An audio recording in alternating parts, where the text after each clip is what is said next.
ಇನ್ ಗುಲ್ಬರ್ಗಾ ವಾರ್ತೆಗಳ ಪ್ರಾಯೋಜಕರು Devanand sari centre super market Kalaburagi. Devanand sari centre ಹಲವು ವರ್ಷಗಳಿಂದ ಕಲಬುರ್ಗಿ ಮಹಾಜನತೆಯ ಭರವಸೆ ಗಳಿಸಿರುವ ರೇಷ್ಮೆ ಸೀರೆಗಳ ಅತಿ ದೊಡ್ಡ ಶೋರೂಮ್.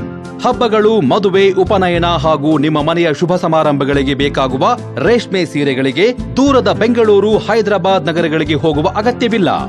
ದೇವಾನಂದ್ ಸ್ಯಾರಿ ಸೆಂಟರ್ ನೀಡುತ್ತದೆ exclusive silk sari collections. Devanand sari ಸೆಂಟರ್ನಲ್ಲಿ ಈಗ ಮದುವೆ ಮುಂತಾದ ಶುಭ ಸಮಾರಂಭಗಳಿಗೆ ಕಾಂಚೀವರಂ ಸೇರಿದಂತೆ wedding brocade saris, pure Dharmavaram ಸೀರೆಗಳು, ಪ್ಯೂರ್ ಬನಾರಸ್ ಸೀರೆಗಳು, pure Uppada silk, pure Ilkal ಸೀರೆಗಳು, pure fancy Gadwal silk, pure Paithani ಸೀರೆಗಳು, ಪ್ಯೂರ್ ಸಾಫ್ಟ್ ಸಿಲ್ಕ್ ಸೀರೆಗಳು ವಿವಿಧ ವಿನ್ಯಾಸಗಳಲ್ಲಿ. ಕಲಬುರಗಿಯಲ್ಲೇ ಅತಿ ದೊಡ್ಡ ಮತ್ತು ವಿಶಾಲವಾದ 10,000 ಚದುರ ಅಡಿ ಇರುವ ಏಕೈಕ sari centre Devanand sari centre. ಭೇಟಿ ಕೊಡಿ. Devanand sari centre, Kamath hotel ಹಿಂದುಗಡೆ, ಸೂಪರ್ ಮಾರ್ಕೆಟ್, ಕಲಬುರಗಿ.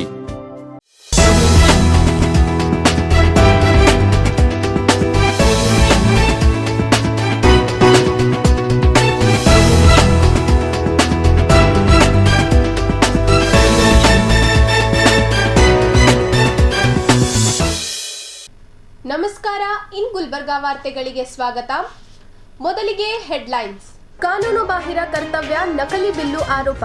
ವಸತಿ ನಿಲಯ ವಾರ್ಡನ್ ಮೈಮೂದ್ ನದಾಫ್ ವಿರುದ್ಧ ಶಿಸ್ತಿನ ಕ್ರಮಕ್ಕೆ ಆಗ್ರಹ. ಕಲಬುರಗಿ ಪಿಎಂ ಮಿತ್ರ ಜವಳಿ ಪಾರ್ಕ್ ಕಾಮಗಾರಿ ಶೂನ್ಯ. ಸರ್ಕಾರಗಳು ಸುಳ್ಳು ಹೇಳುತ್ತಿವೆ. ಜವಳಿ ಪಾರ್ಕ್ ಹೋರಾಟ ಸಮಿತಿ ಪದಾಧಿಕಾರಿಗಳ ಆಕ್ರೋಶ.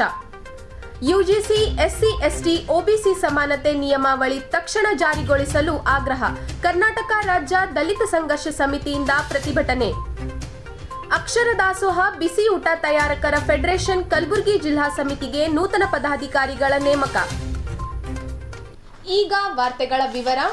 ಮೆಡಿಕಲ್ ಇಂಜಿನಿಯರಿಂಗ್ ಬಾಲಕರ ವಸತಿ ನಿಲಯದಲ್ಲಿ ಅಕ್ರಮವಾಗಿ ಅಡುಗೆ ಸಿಬ್ಬಂದಿ ನೇಮಕ ಹಾಗೂ ವಿದ್ಯಾರ್ಥಿಗಳ ಸಂಖ್ಯೆ ಕಡಿಮೆ ಇದ್ದರೂ ಸಹ ಅಕ್ರಮವಾಗಿ ಬಿಲ್ ಎತ್ತುತ್ತಿರುವ ಅಧಿಕಾರಿ ಮೈಮೂದ್ ನದಾಫ್ ವಿರುದ್ಧ ಕ್ರಮ ಕೈಗೊಳ್ಳುವಂತೆ ಆರೋಪಿಸಿ ಕರ್ನಾಟಕ ರಾಜ್ಯ ಸರಕಾರಿ ಹಾಸ್ಟೆಲ್ ಮತ್ತು ವಸತಿ ಶಾಲಾ ಹೊರಗುತ್ತಿಗೆ ನೌಕರರ ಜಿಲ್ಲಾ ಸಮಿತಿ ಪದಾಧಿಕಾರಿಗಳು ಹಾಸ್ಟೆಲ್ ಎದುರು ಪ್ರತಿಭಟನೆ ಮಾಡಿದರು. ಕಲಬುರಗಿ ನಗರದ ಖಾಸಗಿ ಕಟ್ಟಡದಲ್ಲಿ ಹೊಸದಾಗಿ ಪ್ರಾರಂಭಗೊಂಡಿರುವ ಮೆಡಿಕಲ್ ಇಂಜಿನಿಯರಿಂಗ್ ಬಾಲಕರ ವಸತಿ ನಿಲಯದಲ್ಲಿ ಗಂಭೀರ ಅಕ್ರಮಗಳು ನಡೆದಿವೆ ಎಂಬ ಆರೋಪ ಕೇಳಿಬಂದಿವೆ ಎಂದು ಆರೋಪಿಸಿ ಕರ್ನಾಟಕ ರಾಜ್ಯ ಸರ್ಕಾರಿ ಹಾಸ್ಟೆಲ್ ಮತ್ತು ವಸತಿ ಶಾಲಾ ಹೊರಗುತ್ತಿಗೆ ನೌಕರರ ಸಂಘದ ಜಿಲ್ಲಾ ಸಮಿತಿ ವತಿಯಿಂದ ಹಾಸ್ಟೆಲ್ ಎದುರು ಘೋಷಣೆಗಳನ್ನು ಕೂಗಿ ಪ್ರತಿಭಟನೆ ಮಾಡಿದರು. ನಂತರ ರಾಜ್ಯ ಅಧ್ಯಕ್ಷ ಭೀಮಶೆಟ್ಟಿ ಎಂಪಳ್ಳಿ ಹಾಗೂ ಪದಾಧಿಕಾರಿಗಳು ಮಾತನಾಡಿ, ವಸತಿ ನಿಲಯಕ್ಕೆ ಅನುಮೋದನಾ ದೊರೆತು ಕಳೆದ 2 ತಿಂಗಳಿಂದ ಯಾವುದೇ ವಿದ್ಯಾರ್ಥಿಗಳು ದಾಖಲಾಗಿಲ್ಲ. ವಾರ್ಡನ್ ಮೈಮೂದ್ ನದಾಫ್ ಅವರು ಮೇಲಾಧಿಕಾರಿಗಳ ಅನುಮತಿ ಇಲ್ಲದೆ 4 ಅಡಿಗೆ ಸಿಬ್ಬಂದಿಯನ್ನು ನೇಮಿಸಿಕೊಂಡು ತಮ್ಮ ವೈಯಕ್ತಿಕ ಬಳಕೆಗೆ ಅಡಿಗೆ ಸಿಬ್ಬಂದಿಗಳನ್ನು ಬಳಕೆ ಮಾಡಿಕೊಳ್ಳುತ್ತಿದ್ದಾರೆ ಎಂದು ಆರೋಪಿಸಿದ್ದಾರೆ. 4 ಅಡಿಗೆ ಸಿಬ್ಬಂದಿಗಳ ಹೆಸರಿನಲ್ಲಿ ನಕಲಿ ಬಿಲ್ಲುಗಳು ಹಾಗೂ ಹಾಜರಾತಿ ತೋರಿಸಿ ಸರ್ಕಾರದ ಹಣವನ್ನು ದುರುಪಯೋಗಪಡಿಸಿಕೊಳ್ಳುವ ಯತ್ನ ನಡೆಯುತ್ತಿದೆ ಎಂದು ಗಂಭೀರವಾಗಿ ಆರೋಪಿಸಿದರು. ವಾರ್ಡನ್ ಮೈಮೂದ್ ನದಾಫ್ ಅವರು ಹಿಂದೆ ಪಿಎಸ್ಐ ಹಗರಣದಲ್ಲಿ ಹಾಗೂ ವಿವಿಧ ಕ್ರಿಮಿನಲ್ ಪ್ರಕರಣಗಳಲ್ಲಿ ಭಾಗಿಯಾಗಿರುವ ಆರೋಪಗಳಿವೆ ಎಂದು ಆರೋಪಿಸಿದರು. ರಾಜಕೀಯ ಪ್ರಭಾವ ಬಳಸಿ ಅಧಿಕಾರ ದುರುಪಯೋಗಪಡಿಸಿಕೊಳ್ಳುತ್ತಿರುವ ಬಗ್ಗೆ ಸಾರ್ವಜನಿಕ ವಲಯದಲ್ಲಿ ಅಸಮಾಧಾನ ವ್ಯಕ್ತವಾಗಿದೆ. ಈ ಹಿನ್ನೆಲೆಯಲ್ಲಿ ವಾರ್ಡನ್ ಮೈಮೂದ್ ನದಾಫ್ ಅವರ ವಿರುದ್ಧ ತಕ್ಷಣ ಸಮಗ್ರ ತನಿಖೆ ನಡೆಸಿ ಸೇವೆಯಿಂದ ಅಮಾನತು ಮಾಡಬೇಕು, ಅಕ್ರಮವಾಗಿ ನೇಮಿಸಲಾದ ಸಿಬ್ಬಂದಿಯನ್ನು ರದ್ದುಪಡಿಸಿ ಹಿಂದಿನ ಅನುಭವಿ ನೌಕರನ್ನು ಪುನಃ ಸೇವೆಯಲ್ಲಿ ಮುಂದುವರಿಸಬೇಕು ಎಂದು ಪ್ರತಿಭಟನಾಕಾರರು ಆಗ್ರಹಿಸಿ ಹಿಂದುಳಿದ ವರ್ಗಗಳ ಕಲ್ಯಾಣ ಇಲಾಖೆ ಅಧಿಕಾರಿಗಳಿಗೆ ಮನವಿ ಪತ್ರ ಸಲ್ಲಿಸಿದರು. ಕಲಬುರಗಿ ನಗರದಲ್ಲಿ BCM ಇಲಾಖೆ ಬಾಲಕರ ಇಂಜಿನಿಯರಿಂಗ್ ವಸತಿ ನಿಲಯ ಹೊಸದಾಗಿ 100 ವಿದ್ಯಾರ್ಥಿಗಳ ವಸತಿ ನಿಲಯ ಪ್ರಾರಂಭ ಆಗಿದೆ. ಈ ವಸತಿ ನಿಲಯ ಪ್ರಾರಂಭ ಆಗಿ ಇದು ಅನುಮೋದನೆ ಸರ್ಕಾರದಿಂದ ಸಿಕ್ಕ 2 ತಿಂಗಳಾಯಿತು. ಆದರೆ ನದಾಫ್ ಅಂತೇಳಿ ಕ್ರಿಮಿನಲ್ ಮನುಷ್ಯ. ನದಾಫ್ ಅಂದರೆ ಹಿಂದೆ PSI ಹಗರಣದಲ್ಲಿದ್ದ.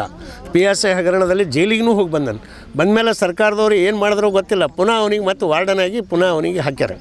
ಅವ ಇಲ್ಲಿ ಮತ್ತೆ ಕ್ರಿಮಿನಲ್ ದಂಧೆನೇ ಮಾಡ್ತಾನೆ. ಇಲ್ಲಿ ಗುಲ್ಬರ್ಗನೂ ಕೂಡ ಇದು ವಸತಿ ನಿಲಯ ತೊಗೊಂಡು ಅವ 2 ತಿಂಗಳಾಯ್ತು ಹ್ಯಾಂಡ್ ಓವರ್. ಒಂದಿನೂ ಒಂದು ವಿದ್ಯಾರ್ಥಿಗೆ ಊಟ ಹಾಕಿಲ್ಲ. ಬರೀ ಅವನು ಒಬ್ಬನಿಗೆ ಅಡುಗೆ ಮಾಡೋ ಸಲ 4 ಮಂದಿ ಸಿಬ್ಬಂದಿ ನೇಮಕ ಮಾಡ್ಕೊಳೋನು. ಎಷ್ಟು ಕ್ರಿಮಿನಲ್ ಅವ. ಸರ್ಕಾರ ರೊಕ್ಕ ದುರುಪಯೋಗ ಮಾಡ್ಯಾನ. ಅವ್ರು 4 ಜನಕ್ಕೆ ಸಿಬ್ಬಂದಿ ತೊಗೊಂಡು ಅವ್ರ ಹೆಸರು ಬಿಲ್ಗಳು ಕಳಿಸ್ಬಿಟ್ಟಾನ, ಇವ್ರಿಗೆ ಪಗಾರ ಮಾಡಿರಿ ಅಂತ. ಒಬ್ರಿಗೂ ಅಡುಗೆ ಮಾಡಿ ಹಾಕಿಲ್ಲ. ಇನ್ನು ಒಂದು ವಿದ್ಯಾರ್ಥಿ ಅಡ್ಮಿಷನ್ ಇಲ್ಲ. ಆದ್ರೆ ಅವ ಸ್ವತಃ ಇದೇ ಅವ್ರ ಆಸ್ತಿ ಅಂದಂಗೆ ಅವ ಇಲ್ಲೇ ಇರೋದು, ಇಲ್ಲೇ ಎಲ್ಲ ಆ್ಯಕ್ಟಿವಿಟೀಸು ಕಾನೂನು ಬಾಹಿರ ಮಾಡೋದು. ಮತ್ತು ನಮ್ಮ ಸಿಬ್ಬಂದಿ ಸರ್ಕಾರ ನಾವು ಜಿಲ್ಲಾಧಿಕಾರಿಗಳಿಗೆ ಮಾತಾಡಿ 4 ಜನ ಸಿಬ್ಬಂದಿಗೆ ಈ ಹಾಸ್ಟೆಲ್ ಕೊಡಬೇಕಂದಾಗ ನಾವು 4 ಜನ ಕಳಿಸ್ತೀವಿ. ಅವ್ರು 20 ದಿನ ಆಯಿತು ಇಲ್ಲೇ ಬಂದು ಹಾಸ್ಟೆಲ್ ಒಳಗೆ ಬರ್ಗೊಟ್ಟಿಲ್ಲ. ಅವ್ನು ಇಲ್ಲೇ ಹೊರಗೆ ಕುಂತು ಹೋಗ್ಯಾರ 20 ದಿವಸ ಹಿಡಿದು. ಆದ್ರೆ ಅವ ಇವತ್ತು ಅಂಥ ಒಬ್ಬ ಮೇಲಧಿಕಾರಿಗಳು ತಾಲೂಕು ಆಫೀಸರ ಮತ್ತು ಜಿಲ್ಲಾಧಿಕಾರಿಗಳ ಫೋನ್ನೂ ರಿಸೀವ್ ಮಾಡಲ್ಲ. ಫೋನ್ ಯಾವಾಗಲೂ ಬಂದಿಡ್ತಾನೆ, ಸ್ವಿಚ್ ಆಫ್ ಇಡ್ತಾನೆ. ನಾವು ಹಲವಾರು ಸಲ ಟ್ರೈ ಮಾಡೀವಿ. ಅವು ಪೂರ್ತಿ ಕ್ರಿಮಿನಲ್. ಈ ವಸತಿ ನಿಲಯದ ಬೋರ್ಡ್ ಎಲ್ಲಿ ಹಚ್ಚ ನೋಡ್ರಿ, ನಾವು 4 ಅಂತಸ್ತು ಮ್ಯಾಗ ಹಚ್ಚಿಬಿಟ್ಟಾನ ಅದು ಬೋರ್ಡ್. ಅಂದರೆ ಈ ಜನಕ್ಕೆ ಗೊತ್ತಾಗಬಾರ್ದು ಇದು ಏನು ಹಾಸ್ಟೆಲ್ ಅದ ಅಂತ ಗೊತ್ತಾಗಬಾರ್ದು. ಅಂದರೆ ಹಾಸ್ಟೆಲ್ಲೇ ಅವ ಪ್ರಾರಂಭ ಮಾಡೋವಿಲ್ಲ, ಎಲ್ಲ ನಕಲಿ ಬಿಲ್ಗಳು ಸೃಷ್ಟಿ ಹಣ ಎತ್ತಿ ಹಾಕವು. ಈಗಾಗಲೇ ಹಾಜರಾತಿ ಕಳ್ಸ್ಯಾನ. ಮತ್ತು ಈ ಫುಡ್ ಬಿಲ್ದು ವಿದ್ಯಾರ್ಥಿಗಳಿಗೆ ಎಷ್ಟು ಮಂದಿಗೆ ಊಟ ಹಾಕಿನಂತ ಕಳ್ಸ್ಯಾನ, ಅವನಿಗೆ ಗೊತ್ತಾ, ದೇವರಿಗೆ ಗೊತ್ತು. ಈಗ ಏನಿಲ್ಲ, ಅವನಿಗೆ ಇದ್ರ ಬಗ್ಗೆ ತನಿಖೆ ಮಾಡಿರಿ, ಎಷ್ಟು ಮಂದಿ ವಿದ್ಯಾರ್ಥಿಗಳಿಗೆ ಊಟ ಹಾಕ್ಯಾನ, ಅವ ಸಿಬ್ಬಂದಿ ತೊಗೊಂಡು ಇಲ್ಲಿ ಏನು ಮಾಡ್ಯಾನ 2 ತಿಂಗಳು. ಮತ್ತು ಈಗ ಮುಂದೆ ಈ ವಿದ್ಯಾರ್ಥಿಗಳಿಗೆ ಯಾಕೆ ತೊಗೊಂಡಿಲ್ಲ ಇಲ್ಲಿವರೆಗೂ ಕೂಡ. ಅದ್ರ ಬಗ್ಗೆ ಸಮಗ್ರವಾದ ತನಿಖೆ ನಡೀಲಿ. ತನಿಖೆ ನಡೆದು ಅವನಿಗೆ ಸೇವೆಯಿಂದ ಅಮಾನತು ಮಾಡ್ಬೇಕಂತೇಳಿ ಈ ಒಂದು ಹೋರಾಟ ಮೂಲಕ ನಾವು ಇಲ್ಲಿ ಒತ್ತಾಯ ಮಾಡೋಕೆ ಇಲ್ಲಿ ಕುಂತಿದ್ದೆವು. ನಾ 15 ವರ್ಷ ಆಯ್ತು ರೀ. ನಾ ಹಾಸ್ಟೆಲ್ದಾಗ ಕೆಲಸ ಮಾಡ್ತೀನಿ, BCM ಹಾಸ್ಟೆಲ್ದಾಗ ರೀ. ನನಗೂ ಇಲ್ಲಿ ಹೊಸ ಹಾಸ್ಟೆಲ್ದಾಗ ಹಾಕ್ಯಾರ್ರಿ ಸರು. ಈಗ ನಾವು ಬಂದು 20 ದಿನ ಆಯ್ತು ರೀ. ನಾವು ಇಲ್ಲಿ ಬಂದು ನಮ್ಗೆ ಸರು ಒಳಗೆ ಕರ್ಕೊಲಾಗ್ಯಾರಿ. ಅವ್ರು ಅಡುಗೆ ಮಾಡೋರು ಸುದ್ದ ನಮ್ಗೆ ಒಳಗೆ ಕರ್ಕೊಲಾಗ್ಯಾರಿ. ಪರ್ಮಿಷನ್ ತೊಗೊಂಡು ಬರ್ರಿ ಅನ್ನಿ ಹೇಳಕತ್ತಾರಿ ಅವರು. ಅಂದ್ರೆ ಭೀ ನಾವು ಹಾಗೆ ಹೋಗಿ ಕುಂತು ಮಾಡಿ ಬಂದಿದ್ದೇವೆ ರೀ. ಅಡುಗೆ ಮನೆಗೆ ಹೋದ್ರೆ ಭೀ ಅವ್ರು ಹೆಣ್ಮಕ್ಳು ನಮಗೂ ಹೊರಗೆ ಹಾಕ್ಯಾರ್ರಿ. ಏನಂತ, ನೀವು ಇಲ್ಲಿ ಕೂಡ್ಲಕ್ಕೆ ಹೋಗಬೇಡ್ರಿ, ನಮ್ಗೆ ಅಡಚಣೆ ಆಗ್ತದ, ನೀವು ಯಾಕೆ ಕೊಡ್ತೀರಿ ಇಲ್ಲಿ ನೀ ಅಂದಾರ್ರಿ ನಮ್ಗೆ. ನಿಮ್ಗೆ ಯಾರು ಕಳ್ಸ್ಯಾರ, ನೀವು ಪರ್ಮಿಷನ್ ತಂದಿರೇನು ಕೇಳಕತ್ತಾರ್ರಿ ಅವರು. ನಾವು 15 ವರ್ಷ ನಾವು ಮಾಡ್ಲಕತ್ತಿದ್ದೇವೆ, ನಾವು ಚಲೋನೇ ಹೇಳಿದ್ದೇವೆ ಅವ್ರಿಗೆ. ಹೇಳಿದ್ವಿ ಅವ್ರು ಕೇಳಿಲ್ಲ. ನೀವು ಹೊರಗೆ ಕೂಡ್ರಿ ನೀ ಫಸ್ಟಿನ ದಿನ ಚಲೋ ಮಾತಾಡ್ರಿ, ಮರುದಿನ ನಮಗೂ ಒಳಗೆ ಕರ್ಕೊಂಡಿಲ್ಲ ರೀ ಅವರು. ಆಮೇಲೆ ಆದೇಶ ಕಾಪಿ ಅದ ರೀ ತೊಗೊಂಡು ಬಂದ ಮ್ಯಾಗ ಅವರು ನಮಗೂ ನೋಡಿಲ್ಲ, ಸರ್ ಭೀ ನೋಡಿಲ್ಲ ನಮ್ಗೆ. ನೋಡಿದ ನಂತರ ಭೀ 20 ದಿನ ಆಯ್ತು ರೀ ನಾವು ಇಲ್ಲೇ ಇದ್ದೇವೆ ರೀ. ಇಲ್ಲೇ ಹೊರಗೆ ರೀ, ಬಿಸ್ಲಾಗ ಭೀ ಇಲ್ಲೇ ಕುಂತಿದ್ದೇವೆ ರೀ. ಮನೆಯಿಂದ ಊಟ ತಂದು ನಾವು ಬಿಸ್ಲಾಗ ಇಲ್ಲೇ ಕುಂತು 4-6 ತನಕ ಕುಂತು ಮಾಡಿ ಹೋಗಿದ್ದೇವೆ ರೀ ನಾವು. ಸರು ಬರ್ತಾರ ಹೋಗ್ತಾರ ನೋಡ್ತಾರ, ಯಾಕಮ್ಮ ಕುಂತಿನ ನೀವು ಒಂದಿನ ನಮ್ಗೆ ಕೇಳಿಲ್ಲ ಅವು. ನಾವು ಕೇಳಕ್ಕೆ ಹೋದ್ರೆ ನನಗೆ ಏನು ಗೊತ್ತಿಲ್ಲ ನೀ ಅಂತಾರ್ರಿ ಅವರು.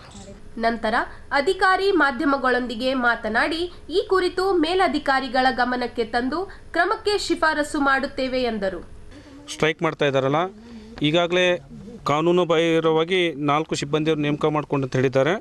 ಅದು ನಾವು ಮಾನ್ಯ ನಮ್ಮ ಉಪನಿರ್ದೇಶಕರು ಅವರ ಮಾರ್ಗದರ್ಶನದಂತೆ ಅವ್ರ ಮೇಲೆ ಏನು ರೀತಿ ಆಗ್ತದೆ ಅದನ್ನು ಕ್ರಮ ಕೈಗೊಳ್ತೀವಿ. ತದನಂತರ ಈಗಾಗಲೇ ನಾವು ಹಿಂದೇನು ನಮ್ಮ ವಸತಿ ನಿಲಯದಲ್ಲಿ ನಮ್ಮ ಸಿಬ್ಬಂದಿಯವ್ರದ್ದು ಅಡುಗೆ ಸಹಾಯಕರು ಕೆಲಸ ಮಾಡಿದರು, ಅವರನ್ನೇ ನೇಮಕ ಮಾಡ್ಕೊಂತೇಳಿ ಕಳಕಳಿಯಿಂದ ಮಾನ್ಯ ಅಧ್ಯಕ್ಷರು ನಮ್ಮ ಇಲಾಖೆಗೆ ಹೇಳಿದ್ದಾರೆ. ನಾವು ತದನಂತರ ಅವರು 4 ಮಂದಿ ಹೆಸರನ್ನು ಕೊಟ್ಟಿದ್ದಾರೆ. ಅದ್ರ ಪ್ರಕಾರ ನಾವು ಕಾನೂನು ಪ್ರಕಾರವಾಗಿ ಅವರನ್ನೇ ನೇಮಕ ಮಾಡ್ಕೊಡ್ತೀವಿ ಅಂತ ಹೇಳೋಕ್ಕೆ ಇಷ್ಟಪಡ್ತಾ ಇದ್ದೀನಿ. ಹಾಗೇನಾಗಿಲ್ಲ, ಇನ್ನೂ ಯಾವುದೂ ಬಿಲ್ಲು ಕೂಡ ಪಾಸ್ ಆಗಿಲ್ಲ. ಅದ್ರ ಬಗ್ಗೆ ನಾವು ಕ್ರಮ ವಹಿಸ್ತೀವಿ. ಈ ಸಂದರ್ಭದಲ್ಲಿ ರಾಜ್ಯ ಅಧ್ಯಕ್ಷ ಭೀಮಶೆಟ್ಟಿ ಎಂಪಳ್ಳಿ, ಜಿಲ್ಲಾ ಅಧ್ಯಕ್ಷ ಪರಶುರಾಮ್ ಹಡಲ್ಗಿ, ಉಪಾಧ್ಯಕ್ಷ ಮೇಘರಾಜ್ ಕಠಾರೆ, ಕಾರ್ಯದರ್ಶಿ ಕಾಶಿನಾಥ್ ಬಂಡಿ, ನಾಗರತ್ನ ಮಧನ್ಕರ್, ರಾಮಚಂದ್ರ ಪವಾರ್, ಅಲ್ಲಾ ಪಟೇಲ್, ಮಮದಜ್ಜಿನ್ ವಿರೋಧೀನ್ ಬಾಬಾ ಸೇರಿದಂತೆ ಹಲವಾರು ಹಾಸ್ಟೆಲ್ ನೌಕರರು ಪ್ರತಿಭಟನೆಯಲ್ಲಿ ಭಾಗವಹಿಸಿದ್ದರು. ಕಲಬುರಗಿಯಲ್ಲಿ ಮಂಜೂರಾಗಿರುವ ಪಿಎಂ ಮಿತ್ರ ಜವಳಿ ಪಾರ್ಕ್ ಸ್ಥಾಪನೆ ವಿಚಾರದಲ್ಲಿ ಸರ್ಕಾರ ನಿರ್ಲಕ್ಷ್ಯ ವಹಿಸುತ್ತಿದೆ. ಜವಳಿ ಪಾರ್ಕ್ ಕಾಮಗಾರಿ ಚಾಲ್ತಿಯಲ್ಲಿದೆ ಅಂತ ಸರ್ಕಾರ ಸುಳ್ಳು ಹೇಳ್ತಿದೆ ಅಂತ ಜೈ ಕರ್ನಾಟಕ ಸಂಘಟನೆ ಜಿಲ್ಲಾಧ್ಯಕ್ಷ ಮಲ್ಲಿಕಾರ್ಜುನ್ ಸಾರವಾಡ್ ಹಾಗೂ ಜವಳಿ ಪಾರ್ಕ್ ಹೋರಾಟ ಸಮಿತಿ ಪದಾಧಿಕಾರಿಗಳು ಕಿಡಿಕಾರಿದ್ದಾರೆ. ಕಲಬುರಗಿಯ ಪತ್ರಿಕಾ ಭವನದಲ್ಲಿ ಪತ್ರಿಕಾಗೋಷ್ಠಿಯನ್ನು ಉದ್ದೇಶಿಸಿ ಮಾತನಾಡಿದ ಅವರು, ಬಿಜೆಪಿ ಸರ್ಕಾರದ ಅವಧಿಯಲ್ಲಿ ಯೋಜನೆಗೆ ಚಾಲನೆ ನೀಡಲಾಗಿತ್ತು. ಪ್ರಸ್ತುತ ಕಾಂಗ್ರೆಸ್ ಸರ್ಕಾರ ಅಧಿಕಾರಕ್ಕೆ ಬಂದು 3 ವರ್ಷ ಕಳೆಯುತ್ತಿದ್ದರೂ ಯಾವುದೇ ಪ್ರಗತಿ ಕಾಣ್ತಿಲ್ಲ. ಶೀಘ್ರವೇ ಜವಳಿ ಪಾರ್ಕ್ ಕಾಮಗಾರಿ ಆರಂಭಿಸಿದಲ್ಲಿ ಹೋರಾಟ ಮಾಡೋದಾಗಿ ಎಚ್ಚರಿಕೆ ನೀಡಿದ್ದಾರೆ. ಕಲ್ಯಾಣ ಕರ್ನಾಟಕ ಭಾಗದಲ್ಲಿ ಕಲಬುರಗಿ ಜನರಿಗೆ 1 ಲಕ್ಷಕ್ಕೂ ಅಧಿಕ ಉದ್ಯೋಗ ಸೃಷ್ಟಿ ಮಾಡುವ ಯೋಜನೆ PM ಮಿತ್ರ ಟೆಕ್ಸ್ಟೈಲ್ ಜವಳಿ ಪಾರ್ಕ್. ಇದು 2028-3-2023 ಬಸವರಾಜ ಬೊಮ್ಮಾಯಿ ಮುಖ್ಯಮಂತ್ರಿ ಇದ್ದಾಗ, ಅಂದರೆ BJP ಸರ್ಕಾರ ಇದ್ದಾಗ ಕಲಬುರಗಿಯಲ್ಲಿ PM ಮಿತ್ರ ಜವಳಿ ಪಾರ್ಕ್ ಯೋಜನೆಗೆ ಅವತ್ತು ಚಾಲನೆಯನ್ನು ಕೊಡ್ತಾರೆ. 2023ಕ್ಕೆ ಒಂದು ಚಾಲನೆ ಕೊಟ್ಟಂಥ ಯೋಜನೆ ಜವಳಿ ಪಾರ್ಕ್ ಇಲ್ಲಿವರೆಗೂ ಸಹ ಅತ್ತ ಕಡೆ ಯಾವುದೇ ಅಧಿಕಾರಿಗಳು ರಾಜಕಾರಣಿಗಳು ಗಮನ ಹರಿಸ್ತಾ ಇದ್ದಾರೆ. ಹಾಗಾಗಿ ಈ ಪ್ರತಾಪಾದ್ ಸರ್ಕಲ್ನ ಸುತ್ತಮುತ್ತ ಇರ್ತಕ್ಕಂಥ ಎಲ್ಲ ಗ್ರಾಮದ ಇವತ್ತು ಚಿಂತಕರಾಗಿರ್ಬೋದು, ಸಾಹಿತಿಗಳಾಗಿರ್ಬೋದು, ಎಲ್ಲ ದಲಿತ ಪರ, ಹಿಂದೂ ಪರ, ಕನ್ನಡ ಪರ, ರೈತ ಪರ, ಮಹಿಳಾ ಪರ ಎಲ್ಲ ಸಂಘಟನೆಯ ಮುಖಂಡರುಗಳೊಂದಿಗೆ ಒಂದು ಜವಳಿ ಪಾರ್ಕ್ ಅಂತಕ್ಕಂಥ ಬೇಡಿಕೆ ಸಮಿತಿ ಅಂತಕ್ಕಂಥ ಒಂದು ಸಮಿತಿಯನ್ನು ರಚನೆ ಮಾಡಿ ಈಗಾಗಲೇ ಸುಮಾರು 2 ತಿಂಗಳಿಂದ ಎಲ್ಲ ಗ್ರಾಮಗಳಿಗೆ ಸಮಿತಿ ಎಲ್ಲ ಮುಖಂಡರು ಸೇರಿಕೊಂಡು ಒಂದು ಅವೇರ್ನೆಸ್ಸನ್ನು ಮಾಡ್ತಕ್ಕಂಥ ಕಾರ್ಯವನ್ನು ಮಾಡ್ತಾ ಇದ್ದೀವಿ. ಹಾಗಾಗಿ ಇವತ್ತು ಯಾವುದೇ ಸರ್ಕಾರ ಬಂದರೂ ಸಹ ಕೇವಲ ಆಶ್ವಾಸನೆ ಕೊಡ್ತಕ್ಕಂಥ ಕೆಲಸ ಮಾಡ್ತಾ ಇದ್ದೀವಿ. ನಾವು ಮುಂದಿನ ದಿನಗಳಲ್ಲಿ ಏನಪ್ಪ ಅಂದರೆ ಇವತ್ತು ಈ ಭಾಗದ ಕಲ್ಯಾಣ ಕರ್ನಾಟಕದ ಭಾಗದ ಶಾಸಕರಾಗಿರ್ಬೋದು, ಸಂಸದರಾಗಿರ್ಬೋದು, ಜವಳಿ ಪಾರ್ಕ್ ಬೇಡಿಕೆ ಸಮಿತಿ ವತಿಯಿಂದ ಅವರೆಲ್ಲರ ಮನೆಗಳಿಗೆ ಮುತ್ತಿಗೆ ಹಾಕ್ತಕ್ಕಂಥ ಕಾರ್ಯಗಳನ್ನು ಇವತ್ತು ಜವಳಿ ಪಾರ್ಕ್ ಬೇಡಿಕೆ ಸಮಿತಿ ವತಿಯಿಂದ ಮಾಡೋದ್ರ ಜೊತೆಗೆ ಅವರಿಗೆ ಒಂದು ಎಚ್ಚರಿಸುವಂಥ ಕೆಲಸ ಮಾಡಬೇಕು ಅಂತ ಉದ್ದೇಶದಿಂದ ಇವತ್ತು ಸಮಿತಿಯನ್ನು ರಚನೆ ಮಾಡಿದ್ದೀವಿ. ಕಲ್ಯಾಣ ಕರ್ನಾಟಕ ಕಲಬುರಗಿ ಭಾಗ ಅಂತಂದ್ರೆ ಎಲ್ರಿಗೂ ಏನು ಗೊತ್ತಾಗ್ತದೆ ಅಂತಂದ್ರೆ ಇಲ್ಲಿರುವಂತಹ ಅನೇಕ ನಿರುದ್ಯೋಗ ಯುವಕರು ಏನು ಮಾಡ್ತಾರೆ ಅಂತಂದ್ರೆ ಬೇರೆ ಕಡೆ ಬಾಂಬೆ, ಪುಣೆ, ಹೈದರಾಬಾದ್, ಗೋವಾ, ಬೆಂಗಳೂರು ಕಡೆ ವಲಸೆ ಹೋಗ್ಲಿಕ್ಕತ್ತಾರೆ. ಈ ವಲಸೆ ಹೋಗೋದು ತಪ್ಪಬೇಕು ಅಂಥೇಳಿ ಕೇಂದ್ರ ಸರ್ಕಾರ ಏನು ಮಾಡ್ತದೆ, ಒಟ್ಟು 7 ಮೆಗಾ ಟೆಕ್ಸ್ಟೈಲ್ ಪಾರ್ಕ್ ತಗೊಂಡ್ಬರ್ಬೇಕು ಅಂಥೇಳಿ ಒಂದು ಉದ್ದೇಶ ಇರ್ತದೆ. ಆ 7 ಮೆಗಾ ಟೆಕ್ಸ್ಟೈಲ್ ಪಾರ್ಕಲ್ಲಿ ನಮ್ಮ ಕಲಬುರಗಿ ಭಾಗಕ್ಕೆ ಒಂದು ಬರ್ತದೆ. ಕರ್ನಾಟಕದಲ್ಲೇ ಕಲಬುರಗಿ ಭಾಗಕ್ಕೆ ಒಂದು ಟೆಕ್ಸ್ಟೈಲ್ ಪಾರ್ಕ್ ಬರ್ತದೆ. ಸುಮಾರು 10,000 ಕೋಟಿ ರೂಪಾಯಿ ಬಜೆಟಲ್ಲಿ ಮತ್ತು 1,000 ಎಕರೆ ಜಮೀನಿನಲ್ಲಿ. ಇದು ಎಲ್ಲ ಬಂದರೂ ಸಹಿತ ಇವಾಗ 28ನೇ ತಾರೀಕು ಮೇ 28 ಬಂತು ಅಂತಂದ್ರೆ ಒಟ್ಟು 3 ವರ್ಷ ಆಗ್ತದೆ. ಈಗ ಕಾಂಗ್ರೆಸ್ ಸರ್ಕಾರ ಬಂತು, ಇವರು ಕೂಡ ಏನು ಹೇಳ್ತಾರೆ ಅಂತಂದ್ರೆ ಜವಳಿ ಮಂತ್ರಿ ಅವರು ಅವಾಗ ಹೇಳೋದು ಪ್ರೆಸ್ ಮೀಟ್ ಮಾಡಿದ ಫಸ್ಟ್ ಇದು ಒಂದು ದೊಡ್ಡ ಯೋಜನೆ ಅದ, ಇದು ಕೂಡ ಇನ್ನೂ 2 ವರ್ಷದಾಗ ಕಂಪ್ಲೀಟ್ ಆಗ್ತದೆ, 1 ಲಕ್ಷ ಜನರಿಗೆ ಉದ್ಯೋಗ ಸಿಗ್ತದೆ ಅಂತ ಹೇಳಿದ್ರು. ಬರೀ ಅವರು ಪ್ರೆಸ್ ಮೀಟಲ್ಲಿ ಬಂದು ಬರೀ ಹುಸಿ ಸುಳ್ಳು ಹೇಳೋದೇ ಪ್ರಯತ್ನ ಮಾಡ್ತಿರ್ತಾರೆ. ಆದ್ರೆ ನಮ್ಮ ಭಾಗಕ್ಕೆ ಯಾವಾಗ ನಾವು ಉದ್ಯೋಗ ಸೃಷ್ಟಿ ಆಗಬೇಕು ಅಂತ ಹೇಳಿ, ಯಾಕಂತಂದ್ರೆ ಭಾಳ ಕಷ್ಟ ಅನ್ನಿಸ್ತದೆ. ನೀವು ನೋಡ್ತಿರ್ಬೋದು, ಉದ್ಯೋಗ ಸೃಷ್ಟಿ ಒಂದೇ ಅಲ್ಲ, ಇಡೀ ಹಳ್ಳಿಯಲ್ಲಿ ಹೋದ್ರೆ ಒಂದು ಮೂಲಭೂತ ಸೌಕರ್ಯ ಇಲ್ಲ, ಹೆಣ್ಮಕ್ಳಿಗೆ ಶೌಚಾಲಯ ಇಲ್ಲ, ರಸ್ತೆಗಳು ಸರಿ ಇಲ್ಲ, ಶಾಲೆಗಳಲ್ಲಿ ಮೇಷ್ಟ್ರು ಸರಿಯಾಗಿ ಬರ್ತಾ ಇಲ್ಲ, ಶಾಲೆಗಳಲ್ಲಿ ಶೌಚಾಲಯಗಳಿಲ್ಲ. ಎಂಥ ದುರ್ಪರಿಸ್ಥಿತಿ ನಮ್ಮ ಭಾಗದಾಗ. ಆದರೂ ಸಹಿತ ನಾವೆಲ್ಲರೂ ಕೂಡ ಕಣ್ಣು ಮುಚ್ಕೊಂಡು ಕೂತ್ಕೊಂಡಿದ್ದೀವಲ್ಲ ಅಂತ. ಇನ್ನೊಂದು ದುಃಖದ ಸಂಗತಿ ಏನಂತಂದ್ರೆ, ಇಲ್ಲಿ ನಮ್ಮ ಕಲ್ಯಾಣ ಕರ್ನಾಟಕ ಕಲಬುರಗಿ ಭಾಗಕ್ಕೆ ನೂರಾರು ಸಂಘಟನೆಗಳವ. ಇವೆಲ್ಲ ಇಷ್ಟೆಲ್ಲ ಸಂಘಟನೆ ಇದ್ರೂ ಕೂಡ ಇನ್ನೂ ಇಷ್ಟು ಹಿಂದುಳಿಲಿಕ್ಕೆ ಕಾರಣ ಏನು ಅಂತಂತಂದ್ರೆ, ಎಲ್ಲ ಸಂಘಟನೆಗಳು ಒಂದು ಒಗ್ಗಟ್ಟಿಲ್ಲ. ಪ್ರತಿ ಸಂಘಟನೆ ಏನಪ್ಪ ಅಂತಂದ್ರೆ ನಮ್ಮ ಪ್ರೆಸ್ ಮೀಟ್ ಮಾಡಬೇಕು, ನಮ್ಮ ಫೋಟೋ ಬರಬೇಕು, ಪೇಪರಲ್ಲಿ ಬರಬೇಕಂತ ಆಸೆ ಪಡ್ತಾರೆ ಹೊರತಾಗಿ ನಮ್ಮ ಭಾಗದಾಗ ಏನು ಕಷ್ಟಗಳವ ಅದು ಬಗೆಹರಿಸಬೇಕು ಅಂತೇಳಿ ಯಾರೂ ಕೂಡ ಕಷ್ಟಪಡ್ತಾ ಇಲ್ಲ. ಈ ನಿಟ್ಟಿನಾಗ ಬರೀ ಸಂಘಟನೆಗಳಷ್ಟೇ ಅಲ್ಲ, ಪ್ರತಿಯೊಬ್ಬರು ಕೂಡ ಯುವಕರು ಕೂಡ ಜಾಗೃತಿ ಆಗಬೇಕು. ನಮ್ಮ ಭಾಗಕ್ಕೆ ನಾವು ಇಷ್ಟೆಲ್ಲ ಟ್ಯಾಕ್ಸ್ ಕಟ್ತೀವಿ ಅಂದ್ರೂ ಕೂಡ ಬರುವಂಥ ಹಣ ಎಲ್ಲಿ ಹೋಗ್ಲಿಕ್ಕತ್ತದ? ಪ್ರತಿ ಕಟ್ಟಡ ನೋಡಬೇಕು, ಕಳಪೆ ಕಾಮಗಾರಿ ಆಗ್ತದೆ, ಪ್ರತಿಯೊಂದು ಕಮಿಷನ್ ಬಂದೇ ನಡ್ಲಿಕ್ಕತ್ತದ. ಇದ್ರ ಬಗ್ಗೆ ಧ್ವನಿ ಎತ್ತಬೇಕಲ್ಲ. ಮೊನ್ನೆ ಪ್ರಿಯಾಂಕಾ ಖರ್ಗೆಜಿ ಅವರು ನಿಮ್ಮ ಎದುರುಗಡೆ ಪ್ರೆಸ್ ಮೀಟ್ ಮಾಡ್ತಾರೆ. ಅವ್ರು ಏನು ಹೇಳ್ತಾರೆ ಅಂತಂದ್ರೆ, ಕೇಂದ್ರ ಸರ್ಕಾರ ದುಡ್ಡು ಬಂದಿಲ್ಲರಿ ಅವ್ರ ಕಡೆಯಿಂದ ಅಂತ ಹೇಳ್ತಾರೆ. ನಾವು ಸಮಿತಿಯವರು ಇವ್ರಿಗೆ ಜವಳಿ ಮಂತ್ರಿ ಅವ್ರಿಗೆ ಕೇಳಿದ್ವಿ, ಶಿವಾನಂದ ಪಾಟೀಲ್ ಅವ್ರಿಗೆ ಕೇಳಿದ್ರು. ಅವ್ರು ಹೇಳ್ತಾರೆ, ನೋಡ್ರಿ ಇದು CM ಕಡೆಯಿಂದ 200 ಕೋಟಿ ಬರಬೇಕು, ಆಮೇಲೆ KKRDB ಅನ್ನೋದು ಅಜಯ್ ಸಿಂಗ್ ಅವರಲ್ಲ, ಅವರು 190 ಕೋಟಿ ಬರಬೇಕು, ಒಟ್ಟು 390 ಕೋಟಿ ಬಂದ ಮೇಲೆ ಕೆಲಸ ಪ್ರಾರಂಭ ಆಗ್ತದೆ. ಇಲ್ಲಿ ಕೆಲಸ ಪ್ರಾರಂಭ ಆಗಿ ಮೂಲಭೂತ ಸೌಕರ್ಯ ಎಲ್ಲ ಆದಮೇಲೆ ಕೇಂದ್ರ ಸರ್ಕಾರದಿಂದ 600 ಕೋಟಿ ರೂಪಾಯಿ ಬರ್ತದೆ ಅಂತ ಇವ್ರು ಹೇಳ್ತಾರೆ. ವಿಶ್ವವಿದ್ಯಾಲಯ ಅನುದಾನ ಆಯೋಗ UGCಯು SC/ST ಮತ್ತು OBC ವಿದ್ಯಾರ್ಥಿಗಳ ಸಮಾನತೆ ಉತ್ತೇಜನಕ್ಕಾಗಿ ರಚಿಸಿರುವ ನಿಯಮಾವಳಿಗಳನ್ನು ಕೂಡಲೇ ಜಾರಿಗೊಳಿಸಬೇಕು ಹಾಗೂ ಸುಪ್ರೀಂ ಕೋರ್ಟ್ ನೀಡಿರುವ ತಡೆ ಆಜ್ಞೆಯನ್ನು ತೆರವುಗೊಳಿಸಬೇಕು ಎಂದು ಆಗ್ರಹಿಸಿ ಕರ್ನಾಟಕ ರಾಜ್ಯ ದಲಿತ ಸಂಘರ್ಷ ಸಮಿತಿಯ ಪದಾಧಿಕಾರಿಗಳು ನಗರದ ಜಗತ್ ವೃತ್ತದಲ್ಲಿ ಪ್ರತಿಭಟನೆ ಮಾಡಿದರು. ವಿಶ್ವವಿದ್ಯಾಲಯಗಳಲ್ಲಿ ದಲಿತ ಬುಡಕಟ್ಟು ಹಾಗೂ ಹಿಂದುಳಿದ ವರ್ಗದ ವಿದ್ಯಾರ್ಥಿಗಳ ಮೇಲೆ ನಡೆಯುತ್ತಿರುವ ಜಾತಿ ಆಧಾರಿತ ಕಿರುಕುಳ, ಭೇದ ಭಾವ ಹಾಗೂ ಸಾಂಸ್ಥಿಕ ಹತ್ಯೆಗಳ ಬಗ್ಗೆ ತೀವ್ರ ಆಕ್ರೋಶ ವ್ಯಕ್ತಪಡಿಸಿದರು.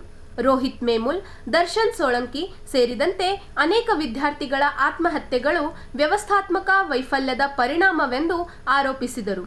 UGCಯು SC/ST ವಿದ್ಯಾರ್ಥಿಗಳಿಗೆ ಪ್ರತ್ಯೇಕ ನಿಯಮಾವಳಿ ಹೊರಬಡಿಸಬೇಕು, ಜಾತಿ ಧರ್ಮ ಆಧಾರಿತ ತಾರತಮ್ಯ ತಡೆಯುವ ನಿಯಮಗಳನ್ನು ಕಟ್ಟುನಿಟ್ಟಾಗಿ ಜಾರಿಗೊಳಿಸಬೇಕು ಹಾಗೂ ರೋಹಿತ್ ಮೇಮುಲ್ ಕಾಯ್ದೆಯನ್ನು ಕರ್ನಾಟಕದಲ್ಲಿ ತಕ್ಷಣ ಜಾರಿಗೆ ತರಬೇಕು ಎಂದು ಸಂಘಟನೆ ಒತ್ತಾಯಿಸಿತು.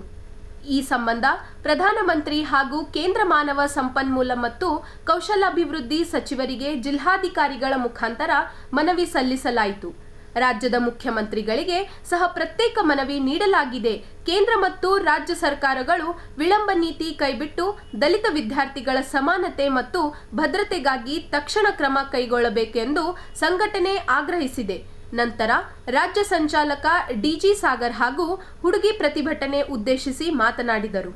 ಇವತ್ತು ಕರ್ನಾಟಕ ರಾಜ್ಯ ದಲಿತ ಸಂಘರ್ಷ ಸಮಿತಿ ರಾಜ್ಯದಾದ್ಯಂತ ಎಲ್ಲ ಜಿಲ್ಲಾ ಕೇಂದ್ರಗಳಲ್ಲಿ ಇದೇ ಜನವರಿ 13ರಂದು UGC ಅವರು ಹೊರಡಿಸಿರ್ತಕ್ಕಂಥ 11 ನಿಯಮಾವಳಿಗಳು, ಆ 11 ನಿಯಮಾವಳಿಗಳು ನಿಜವಾಗಿ ಏನಂತಂದರೆ ಈ ಒಂದು ದೇಶದಾದ್ಯಂತ ಇರತಕ್ಕಂಥ 800 ವಿಶ್ವವಿದ್ಯಾಲಯಗಳಲ್ಲಿ ಮತ್ತು ಉನ್ನತ ಶಿಕ್ಷಣಗಳ ಸಂಸ್ಥೆಗಳಲ್ಲಿ SC STಗಳಿಗೆ ಮತ್ತು ವಿಶೇಷವಾಗಿ OBCಗಳಿಗೆ ಆಗ್ತಕ್ಕಂಥ ಏನು ನ್ಯೂನತೆ ಇತ್ತು, ಏನು ತಾರತಮ್ಯ ಇತ್ತು, ಜಾತಿ ಕಾರಣಕ್ಕಾಗಿ, ಧರ್ಮ ಕಾರಣಕ್ಕಾಗಿ, ಬೇರೆ ಬೇರೆ ಕಾರಣಕ್ಕಾಗಿ ಏನು ಸುಸೈಡ್ ಮಾಡ್ತಕ್ಕಂಥವು, ಸುಸೈಡ್ ಆಗಿರ್ತಕ್ಕಂಥವು 122 ಜನರು ಇವತ್ತು ಸತ್ತಿರ್ತಕ್ಕಂಥ ದಲಿತ ಹಿಂದುಳಿದ ಅಲ್ಪಸಂಖ್ಯಾತರು.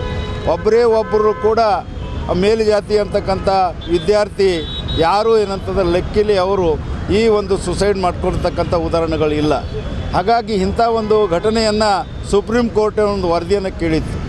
ವಿಮಲ್ ಅವರ ತಾಯಿ ಒಂದು ಪ್ರಶ್ನೆ ಮಾಡಿ ಸುಪ್ರೀಂ ಕೋರ್ಟ್ಗೆ ಹೋಗಿ ನಿಜವಾದಂಥ ನನ್ನ ಮಗನಿಗಾದಂಥ ತೊಂದರೆಯನ್ನು ಬೇರೆಯವ್ರಿಗೆ ಆಗಬಾರ್ದು, ಹಾಗಾಗಿ ಹೊಸ ಕಾಯ್ದೆ ತರಬೇಕು ಅಂತ ಹೇಳಿ ಏನು ನಿಯಮಗಳು ಇರತಕ್ಕಂಥ 12ಕ್ಕೆ ತಿದ್ದುಪಡಿ ತರೋದ್ರ ಮುಖಾಂತರ ಹೊಸ ನಿಯಮಗಳನ್ನು ನೇಮಿಸಿದರು.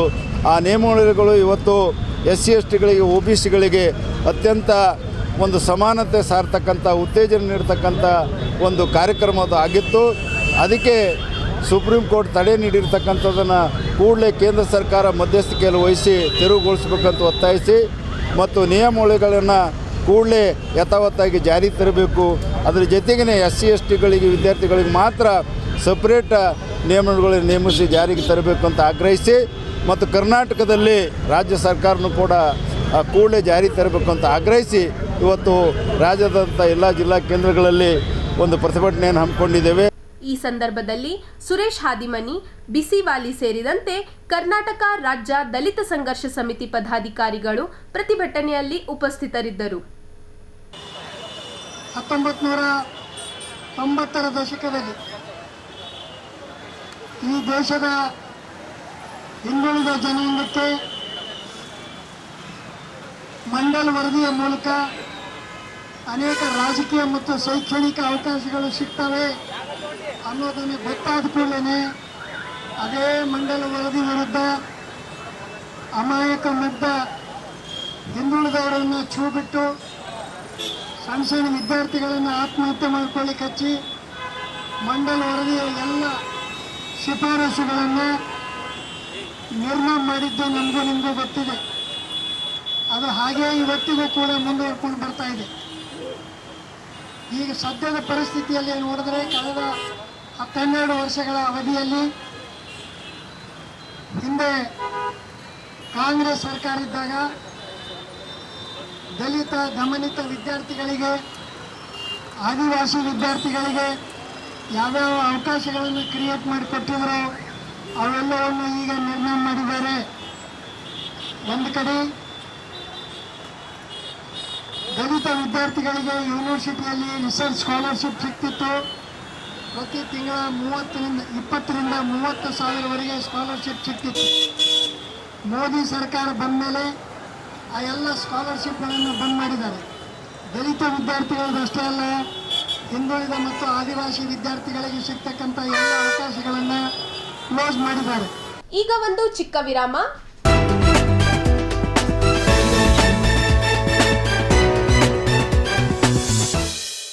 ದೇವಾನಂದ್ ಸ್ಯಾರಿ ಸೆಂಟರ್ ಹಲವು ವರ್ಷಗಳಿಂದ ಕಲಬುರ್ಗಿ ಮಹಾಜನತೆಯ ಭರವಸೆ ಗಳಿಸಿರುವ ರೇಷ್ಮೆ ಸೀರೆಗಳ ಅತಿ ದೊಡ್ಡ ಶೋರೂಮ್. ಹಬ್ಬಗಳು, ಮದುವೆ, ಉಪನಯನ ಹಾಗೂ ನಿಮ್ಮ ಮನೆಯ ಶುಭ ಸಮಾರಂಭಗಳಿಗೆ ಬೇಕಾಗುವ ರೇಷ್ಮೆ ಸೀರೆಗಳಿಗೆ ದೂರದ ಬೆಂಗಳೂರು, ಹೈದರಾಬಾದ್ ನಗರಗಳಿಗೆ ಹೋಗುವ ಅಗತ್ಯವಿಲ್ಲ. ದೇವಾನಂದ್ ಸ್ಯಾರಿ ಸೆಂಟರ್ ನೀಡುತ್ತಿದೆ exclusive silk sari collections. Devanand sari ಸೆಂಟರ್ನಲ್ಲಿ ಈಗ ಮದುವೆ ಮುಂತಾದ ಶುಭ ಸಮಾರಂಭಗಳಿಗೆ ಕಾಂಚೀವರಂ ಸೇರಿದಂತೆ wedding brocade saris, pure Dharmavaram ಸೀರೆಗಳು, ಪ್ಯೂರ್ ಬನಾರಸ್ ಸೀರೆಗಳು, pure Uppada silk, pure Ilkal ಸೀರೆಗಳು, pure fancy Gadwal silk, pure Paithani ಸೀರೆಗಳು, ಪ್ಯೂರ್ ಸಾಫ್ಟ್ ಸಿಲ್ಕ್ ಸೀರೆಗಳು ವಿವಿಧ ವಿನ್ಯಾಸಗಳಲ್ಲಿ. ಕಲಬುರಗಿಯಲ್ಲೇ ಅತಿ ದೊಡ್ಡ ಮತ್ತು ವಿಶಾಲವಾದ 10,000 ಚದುರ ಅಡಿ ಇರುವ ಏಕೈಕ sari centre Devanand sari centre. ಭೇಟಿ ಕೊಡಿ Devanand sari centre, Kamath hotel ಹಿಂದುಗಡೆ, ಸೂಪರ್ ಮಾರ್ಕೆಟ್, ಕಲಬುರಗಿ. ವಿರಾಮದ ನಂತರ ವಾರ್ತೆಗಳಿಗೆ ಮತ್ತೊಮ್ಮೆ ಸ್ವಾಗತ. ಕರ್ನಾಟಕ ರಾಜ್ಯ ಅಕ್ಷರ ದಾಸೋಹ ಬಿಸಿಯೂಟ ತಯಾರಕರ ಫೆಡರೇಷನ್ ಕಲಬುರಗಿ ಜಿಲ್ಲಾ ಸಮಿತಿಗೆ ನೂತನ ಪದಾಧಿಕಾರಿಗಳನ್ನು ನೇಮಕ ಮಾಡಲಾಗಿದೆ ಎಂದು ಜಿಲ್ಲಾ ಗೌರವ ಅಧ್ಯಕ್ಷ ಪ್ರಭುದೇವ್ ಯಳಸಂಗಿ ತಿಳಿಸಿದ್ದಾರೆ. ನಗರದ ಪತ್ರಿಕಾ ಭವನದಲ್ಲಿ ಆಯೋಜಿಸಿದ ಪತ್ರಿಕಾಗೋಷ್ಠಿಯನ್ನು ಉದ್ದೇಶಿಸಿ ಮಾತನಾಡಿದ ಅವರು, ಸಂಘಟನೆಯ ಬಲವರ್ಧನೆಗಾಗಿ ಈ ನೇಮಕಾತಿ ಮಾಡಲಾಗಿದೆ ಎಂದರು. ಈ ಸಂದರ್ಭದಲ್ಲಿ ಮಾತನಾಡಿದ ರಾಜ್ಯ ಪ್ರಧಾನ ಕಾರ್ಯದರ್ಶಿ ಅಕ್ಕಮ್ಮ ಅವರು, ಅಕ್ಷರ ದಾಸೋಹ ಬಿಸಿಯೂಟ ತಯಾರಕರ ಸಿಬ್ಬಂದಿಗಳಿಗೆ ಸರ್ಕಾರದಿಂದ ಸೂಕ್ತ ಸೌಲಭ್ಯಗಳು ಮತ್ತು ಭದ್ರತೆ ಕಲ್ಪಿಸಬೇಕೆಂದು ಆಗ್ರಹಿಸಿದರು. ಬಿಸಿಯೂಟ ತಯಾರಕರ ಸಮಸ್ಯೆಗಳಿಗೆ ಶೀಘ್ರ ಪರಿಹಾರ ಒದಗಿಸುವ ಅಗತ್ಯವಿದೆ ಎಂದು ಅವರು ಹೇಳಿದರು. ಈ ಒಂದು ಅಡುಗೆ ಮಾಡ್ತಕ್ಕಂಥವ್ರಿಗೆ ಕನಿಷ್ಠ ವೇತನ ಕೊಡಬೇಕು ಅಂತಕ್ಕಂಥ ಹಿನ್ನೆಲೆ ಒಳಗೆ ಮುಖ್ಯ ಅಡುಗೆ ಸಹಾಯಕರಿಗೆ 4,700, ಅಡುಗೆ ಮಾಡೋರಿಗೆ ಬರೀ 4,600 ಕೊಡ್ತಕ್ಕಂಥ ರಾಜ್ಯ ಮತ್ತು ಕೇಂದ್ರ ಸರ್ಕಾರ ಪಾಲಿರ್ತದೆ. ಆದರೆ ಕೇಂದ್ರ ಸರ್ಕಾರ 500 ಬಿಟ್ಟು ಇನ್ನೂರು ಯಾವುದೇ ಥರ ಆ ಒಂದು ಹಣವನ್ನು ಏರಿಕೆ ಮಾಡಿಲ್ಲ. ರಾಜ್ಯ ಸರ್ಕಾರ ಕೂಡ ಬರೀ ಹೋರಾಟ ಮಾಡಿದಾಗೊಮ್ಮ ವರ್ಷಕ್ಕೆ 500 ರೂಪಾಯಿ ಏರಿಸ್ತಕ್ಕಂಥದ್ದನ್ನು ರೂಢಿ ಮಾಡಿಕೊಂಡಿದೆ. ಇವೆಲ್ಲವನ್ನು ವಿರೋಧಿಸಿ ಕನಿಷ್ಠ ವೇತನ ಕೊಡಬೇಕು ಅಂತಕ್ಕಂಥ ಹಿನ್ನೆಲೆ ಒಳಗೆ ಇಡೀ ನಿನ್ನೆ ನಡೆತಕ್ಕಂಥ ಸಮಾವೇಶದಲ್ಲಿ ಸುದೀರ್ಘವಾಗಿ ಚರ್ಚೆ ಮಾಡಿ ಸರ್ಕಾರಕ್ಕೆ ಒಂದು ಆಗ್ರಹ ಮಾಡಿದ್ದೀವಿ. ಬಜೆಟ್ ಪೂರ್ವಕ್ಕಿಂತ ಮುಂಚಿತವಾಗಿ ರಾಜ್ಯ ಸಮಿತಿಯ AITC ಸಭೆಯನ್ನು ಕರೆದು ಬಿಸಿ ಊಟದ ಸಮಸ್ಯೆ ಬಗ್ಗೆ, ಅದನ್ನು ಇವರ ಸಂಬಳದ ಬಗ್ಗೆ ಆಗಿರ್ಬೋದು, ಹಲವಾರು ಇಡಿಗಂಟಿನ ವಿಷಯ ಆಗಿರ್ಬೋದು, ಇದನ್ನು ಬಗೆಹರಿಸಬೇಕು ಅಂತಕ್ಕಂಥ ಒತ್ತಾಯನ ಮಾಡಿದ್ದೀವಿ. ಆ ಒಂದು ಒತ್ತಾಯಕ್ಕೆ ಸರ್ಕಾರ ಯಾವುದೇ ಒಂದು ಕಿವಿಗೊಡದೇ ಇರತಕ್ಕಂಥ ಸಂದರ್ಭ ಬಂದರೆ ಮಾರ್ಚ್ 2ರಂದು ಬೆಂಗಳೂರಿನಲ್ಲಿ ಅಗೋರಾತ್ರಿ ನಮ್ಮ ಬಿಸಿ ಊಟದ ಅಕ್ಕ ತಂಗಿಯರ ಒಂದು ಧರಣಿ ಸತ್ಯಾಗ್ರಹವನ್ನು ಮಾಡ್ತಕ್ಕಂಥ ನಿರ್ಣಯವನ್ನು ಸಮಾವೇಶದಲ್ಲಿ ತೆಗೆದುಕೊಂಡಿದೆ. ಅದರ ಭಾಗವಾಗಿ ಕೂಡ ಒಂದು ಒಳ್ಳೆಯ ಜಿಲ್ಲಾ ಸಮಿತಿಯ ಕಮಿಟಿಯನ್ನು ಕೂಡ ಪ್ರತಿನಿಧಿ ಸಮಾವೇಶ ಸಮಯದಲ್ಲಿ ಅದನ್ನು ಎಲೆಕ್ಟ್ ಮಾಡಿದ್ದೀವಿ. ಗೌರವ ಅಧ್ಯಕ್ಷನಾಗಿ ನಾನೇ ಮತ್ತೆ ಮುಂದುವರೆದಿದ್ದೇನೆ. ಅದೇ ರೀತಿಯಾಗಿ ಅಧ್ಯಕ್ಷರಾಗಿ ಮೊದಲು ಕಾರ್ಯದರ್ಶಿ ಇದ್ದರು ಯಶೋಧರ ರಾಠೋಡ್ ಅವರು ಅಧ್ಯಕ್ಷರಾಗಿ ಸರ್ವಾನುಮತದಿಂದ ಆಯ್ಕೆಯಾಗಿದ್ದಾರೆ. ಅದೇ ರೀತಿಯಾಗಿ ಉಪಾಧ್ಯಕ್ಷರು ಶಿಲ್ಪಾ ಕಾಂಬ್ಳೆ, ಇನ್ನೊಬ್ಬರು ರತ್ನಾಬಾಯಿ ಅಂಬವ್ವ, ಪ್ರಧಾನ ಕಾರ್ಯದರ್ಶಿಯಾಗಿ ಸರೋಜಾ ಹೀರಾಪುರ್, ಖಜಾನ್ಸಿಯಾಗಿ ಅನಿತಾ ಸ್ವಂತ ಮತ್ತು ಜ್ಯೋತಿ ಮೀನಾಕ್ಷಿ ಮತ್ತು 21 ಜನದ ಕಾರ್ಯಕಾರಿ ಸಮಿತಿಯನ್ನು ಈ ಒಂದು ನಿನ್ನೆ ನಡೆದಿರತಕ್ಕಂಥ ಸಮಾವೇಶದಲ್ಲಿ ಆಯ್ಕೆ ಮಾಡಿದ್ದೀವಿ. ಮುಂದೆ ಏನದ ಈ ಒಂದು ನಮ್ಮ ಭಾಗದ ಲೋಕಸಭಾ ಸದಸ್ಯರು ಕೂಡ ಮನವಿ ಪತ್ರವನ್ನು ಕೊಟ್ಟಿದ್ದೀವಿ. ನೀವು ಏನದ ಈ ಒಂದು ಸರ್ಕಾರ ಅಡಿಯಲ್ಲಿ ದುಡ್ತಕ್ಕಂಥವ್ರಿಗೆ ಇಷ್ಟು ಕೀಳು ಮಟ್ಟದ ಪೇಮೆಂಟ್ ಬರೋದಕ್ಕೆ ಸಾಧ್ಯ ಇಲ್ಲ, ಚಕ್ರ ಎತ್ತಬೇಕು ಅಂತಕ್ಕಂಥ ಹಿನ್ನೆಲೆ ಒಳಗೆ ಮತ್ತು ಎಲ್ಲ MLAಗಳು ಕೂಡ ಮನವಿಯನ್ನು ಕೊಟ್ಟಿದ್ದೀವಿ. ಇನ್ನೂವರೆಗೆ ಈ ವಿಷಯದ ಬಗ್ಗೆ ಮಾತನಾಡದೆ ಬರೀ ಅವರು ಸಂಬಳದು ಭತ್ಯೆ ಹೆಚ್ಚು ಮಾಡ್ಕೊಳ್ತಕ್ಕಂಥ ಎಲ್ಲವನ್ನು ಈ ಒಂದು ಸಮಾವೇಶದ ಆಕ್ರೋಶವನ್ನು ನಮ್ಮ ಕಾರ್ಯಕರ್ತರಲ್ಲಿ ಬಂದಿದೆ. ಆ ಒಂದು ಕಾರಣಕ್ಕೆ ಈಗಾಗಲೂ ಕೂಡ ಸರ್ಕಾರ, ರಾಜ್ಯ ಮತ್ತು ಕೇಂದ್ರ ಸರ್ಕಾರ ಮಧ್ಯ ಪ್ರವೇಶ ಮಾಡಿ ಈ ಒಂದು ಬಿಸಿ ಊಟದ ಕನಿಷ್ಠ ವೇತನವನ್ನು ಜಾರಿ ಮಾಡಬೇಕಂತಕ್ಕಂಥ ವಿನಂತಿಯನ್ನು ಈ ಸಮಾವೇಶದಲ್ಲಿ ಮಾಡಿದ್ದೀವಿ. 24 ವರ್ಷದಿಂದ ಇದ್ದೇನೆ ಸಂಘಟನೆಯಲ್ಲಿ ನಾನು. ಹಾಗಾಗಿ ಇವತ್ತು ನಾನು ಈ ಗುಲ್ಬರ್ಗಾದಲ್ಲಿ ಪತ್ರಿಕೆಗೋಷ್ಠಿಯಲ್ಲಿ ಹೇಳಬೇಕಾದ ವಿಚಾರ ಅಂದರೆ, ತುಂಬ ನಮ್ಮ ಈ ಒಂದು ಸಣ್ಣ ಅಮೌಂಟನ್ನು ತಗೊಂಡು ಬಿಸಿ ಊಟದ ಹೆಣ್ಮಕ್ಳು ಕೆಲಸ ಮಾಡ್ತಾಯಿದ್ದಾರೆ. ಇವತ್ತು 24 ಗಂಟೆಯಲ್ಲಿ ಕೆಲಸ ಮಾಡ್ತಕ್ಕಂಥ ಇವರಿಗೆ ದಿನಗೂಲಿಯಾಗಿ ಕೆಲಸ ತೊಗೊಂಡು ಎಲ್ಲ ಮಾಡ್ತಿದ್ದಾರೆ. ಆದರೆ ನಮಗೆ ಕನಿಷ್ಠ 4 ಅವರ್ ಕೆಲಸ ಅಂತ ಕೊಡ್ತು ಸರ್ಕಾರ ಫಸ್ಟಿಗೆ. ಅದು ಇವಾಗ ನಮಗೆ 8 ಗಂಟೆ ಆದ್ರೂ ಕೆಲಸ ಆಗ್ತಾಯಿರಲ್ಲ. ಬೆಳಗ್ಗೆ 9 ಗಂಟೆಗೆ ಹೋಗ್ತಾರೆ ನಮ್ಮ ಹೆಣ್ಮಕ್ಳು, ಬರೋದು ಸಂಜೆ 3:30 4 ಗಂಟೆ ಆಗುತ್ತೆ. ಅವರಿಗೆ ಮಧ್ಯಾಹ್ನ ಮೇಲೆ ಯಾವುದೇ ಕೆಲಸಕ್ಕೂ ಎಲ್ಲೂ ಹೋಗೋಕ್ಕಾಗ್ತಾ ಇಲ್ಲ. ಹಾಗಾಗಿ ಕೇವಲ 4,600 4,700 ರೂಪಾಯಿ ಸಂಬಳ ಕೊಡ್ತಾಯಿದ್ದಾರೆ. ಈಗ ಮತ್ತೆ ಬೆಳಗ್ಗೆಯಿಂದ ನಮಗೆ ಹಾಲು ಕೊಡಬೇಕು, ಮಾಲ್ಟ್ ಕೊಡಬೇಕು, ಅನ್ನ ಸಾರು ಮಾಡಬೇಕು, ಮತ್ತು ಇವಾಗ ಮೊಟ್ಟೆ ಕೊಡಬೇಕು. ಇಷ್ಟೆಲ್ಲ ವ್ಯವಸ್ಥೆಯನ್ನೇ ಇಟ್ಕೊಂಡು ಈ ಸರ್ಕಾರ ನಮಗೆ ಎಷ್ಟು ದೂರ್ತಾ ಇದೆ ಅಂದರೆ, ಇವತ್ತು ಇದನ್ನು ಸಹ ಕೊಡಬಾರ್ದು ಅಂತೇಳಿ ನಮಗೆ ಬೇರೆ ಇಸ್ಕಾನು ಮತ್ತು ಅದಮ್ಯ ಚೇತನ ಇಂಥ ಕಡೆ ಎಲ್ಲ ಬೇರೆಗಳ ಪಾಕೆಟ್ ವ್ಯವಸ್ಥೆ ಮಾಡಬೇಕು ಅಂತ ಹೇಳಿ ಸರ್ಕಾರ ಹುನ್ನಾರ ಮಾಡ್ತಾಯಿದೆ. ಇದು ಮುಂದಿನ ದಿನಗಳಲ್ಲಿ ನಾವು ಈ ಥರ ಆಗಬಾರ್ದು ಅನ್ನೋ ಉದ್ದೇಶದಿಂದನೇ ಈಗ ಮಾರ್ಚ್ 2 ಬಜೆಟಲ್ಲಿ ನಾವು ಮಾರ್ಚ್ 12ಕ್ಕೆ ಬಜೆಟ್ ಆಗ್ತಾಯಿದೆ. ನಾವು ಮಾರ್ಚ್ 2ಕ್ಕಾಗಿಯೇ ಬೆಂಗಳೂರು ಇಡೀ ಬಿಸಿ ಊಟದಲ್ಲಿ ಇರ್ತಕ್ಕಂಥ 1 ಲಕ್ಷದ ಚಿಲ್ಲರೆ ಹೆಣ್ಮಕ್ಳಿದ್ದೀವಿ. ಅಷ್ಟು ಜನನೂ ಹೋರಾಟ ಮಾಡಬೇಕು. ಹೋರಾಟ ಮಾಡ್ಕೊಂಡು ಅವ್ರ ಗುರಿಯನ್ನು ಸಾಧನೆ ಮಾಡ್ಕೋಬೇಕು. ಮತ್ತು ನಮಗೆ ಇವತ್ತು ಏನಾಗ್ತಾಯಿದೆ ಇಲ್ಲಿ ಅಂತಂದರೆ, ಕೇವಲ 4,600 4,700 ರೂಪಾಯಿ ಸಂಬಳದಲ್ಲಿ ಇವತ್ತು ಮೊಟ್ಟೆಯನ್ನು ಸುಲಿಬೇಕು ಅಂತೇಳಿ ಮೊಟ್ಟೆಗೂ ಸಹ ಅದಕ್ಕೆ ಒಂದು 30% ವೇತನವನ್ನು ಕೊಡಬೇಕು ಅಂತೇಳಿ ಸರ್ಕಾರ ನಿರ್ಧಾರ ಮಾಡ್ತು. ಅದು ಇವತ್ತಿಗೆ ಯಾರಿಗೂ ಕೊಡೋಕ್ಕಾಗ್ತಾಯಿಲ್ಲ. ಕೇವಲ ಒಂದು ಮಟ್ಟಿಗೆ 6 ರೂಪಾಯಿ ಅಂತ ಹೇಳಿ ಇವತ್ತು ಸರ್ಕಾರ ಗುರುತಿಸಿದೆ. ಆ 6 ರೂಪಾಯಿ ಮಟ್ಟಿಯಲ್ಲಿ ಯಾರಿಗೂ ಸಾಕಾಗೋದಿಲ್ಲ ಅಂತೇಳಿ ಎಲ್ಲ ಶಿಕ್ಷಕರ ವರ್ಗದವರು ಅದನ್ನು ದೂರ್ತಾ ಇದ್ದಾರೆ. ಹಾಗಾಗಿ ನಮ್ಮ ಕೆಲಸ ಮಾಡ್ತಕ್ಕಂಥ ಹೆಣ್ಮಕ್ಳಿಗೆ ಅವರಿಗೆ 30% ನಿರ್ಧಾರ ಮಾಡಿದೆ ಸರ್ಕಾರ. ಅದನ್ನು ಸಹ ಕೊಡೋಕ್ಕಾಗ್ದೇ ಅವರು ಇವಾಗ ವಂಚಿಸ್ತಾ ಇದ್ದಾರೆ. ಅದು ನಮಗೆ ಮುಂದಿನ ದಿನದಲ್ಲಿ ನಾವು ಕೇಳ್ತಾ ಇರೋದು, ನಮ್ಮ ಹೆಣ್ಮಕ್ಳಿಗೆ ಆ 30% ಬೇಡ, ಏನು ಬೇಡ, ಸರ್ಕಾರದಿಂದ ಏನು ಸಂಬಳ ಬರುತ್ತಲ್ಲೋ ಅದನ್ನೇ ನಮ್ಮ ಮೊಟ್ಟೆ ಸುಲಿಯತಕ್ಕಂಥ ಕೆಲಸಕ್ಕೆ 1 ಗಂಟೆ 2 ಗಂಟೆ ಅದಕ್ಕಾಗಿ ಟೈಮನ್ನು ವೇಸ್ಟ್ ಮಾಡ್ತಾಯಿದ್ದಾರೆ. ಅವ್ರ ಅಕೌಂಟಿಗೆ ಪ್ರತಿಯೊಬ್ಬರ ಅಕೌಂಟಿಗೂ 1,000 ರೂಪಾಯಿಯನ್ನು ಪೇಮೆಂಟ್ ಕೊಡಬೇಕು ಅನ್ನೋದನ್ನೇ ನಮ್ಮ ಈ ಬಜೆಟ್ ಹೋರಾಟದಲ್ಲಿ ಮುಂಚಿತವಾಗಿಯೇ ಅದನ್ನು ನಾವು ಸೂಚಿಸಿದ್ದೇವೆ. ಈಗ ವಾರ್ತಾ ಪ್ರಸಾರ ಮುಕ್ತಾಯ. ಮುಂದಿನ ಸಂಚಿಕೆಯಲ್ಲಿ ಭೇಟಿಯಾಗೋಣ. ನಮಸ್ಕಾರ.